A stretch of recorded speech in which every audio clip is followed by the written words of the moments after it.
Ce soir, au Téléjournal Acadie, sauver des arbres centenaires.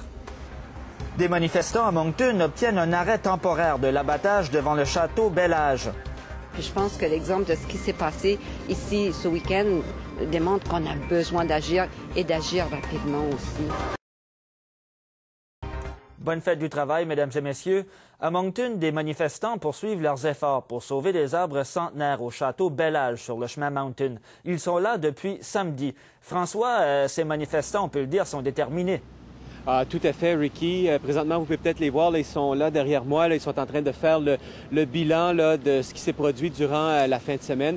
Également, ils sont en train de planifier leurs prochaines actions. Ce qu'on a appris de ce qui va se passer durant cette réunion-ci, c'est qu'ils vont tenter demain de réunir beaucoup de gens le long du chemin Mountain pour pouvoir sensibiliser les automobilistes là, qui vont circuler pour leur dire voici ce qui s'est produit sur ce terrain privé de Moncton, c'est-à-dire qu'une dizaine d'arbres ont été abattus sur ce terrain, des arbres centenaires qui étaient encore en santé. Ils vont aussi, demain soir, au conseil municipal à 17h, là, faire part de leur colère et de leur crainte à la suite de tout ce qui s'est produit. Mais on sait qu'il semble avoir l'appui du conseil municipal parce qu'il y a des conseillers qui ont circulé tout au long de la fin de semaine. Il y a Paulette Thériault qui a été très présente et on a vu là, Paul Pellerin, un des autres des conseillers municipaux.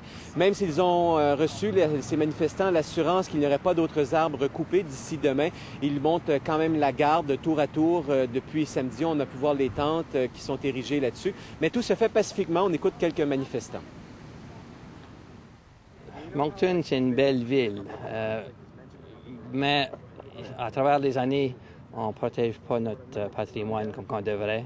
Puis les arbres, puis les parcs, puis les choses de même sont importants dans une ville. Si tu ne protèges pas ces choses-là, tu n'as pas une ville que le monde veut vivre dedans. Qu'est-ce qui est arrivé? C'est une crime contre la nature, contre l'humanité, parce que les arbres, c'est quelque chose qu'on a besoin pour survivre. Oui, mais c'est important de rester impliqué justement parce que là, aujourd'hui, il y a plein de médias qui arrivent, puis c'est important de continuer à passer le message pour que, dans le fond, les gens sachent qu'on n'est pas juste ici pour sauver les arbres, mais qu'on est ici pour démontrer un esprit communautaire quand même important.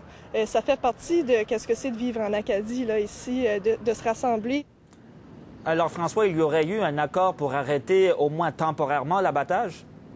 Oui, c'est ça. C'est qu'une entente serait intervenue entre le promoteur, là, Stephen Galland, et la ville. La ville aurait découvert, en fait, durant la fin de semaine, que le site est un site protégé, considéré comme un site patrimonial, donc protégé, mais également le terrain. Donc, ce qui fait dire qu'on ne peut pas faire de modifications sans approbation de la ville. L'entrepreneur a accepté de ne pas couper d'autres arbres, mais ça fait réfléchir beaucoup la ville. Des gens de la ville se disent, entre autres, qu'on devrait se donner les moyens de légiférer, mais la province, ça rend ça beaucoup plus difficile en raison de la façon dont la loi est faite. On écoute Paulette Thériault.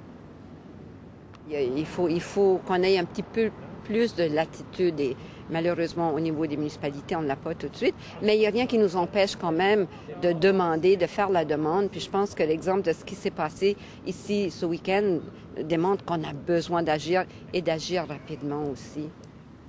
Voilà, Stephen Galland, l'entrepreneur, a refusé de parler à la caméra. Il veut seulement parler à la ville. Alors voilà, merci François. Au revoir.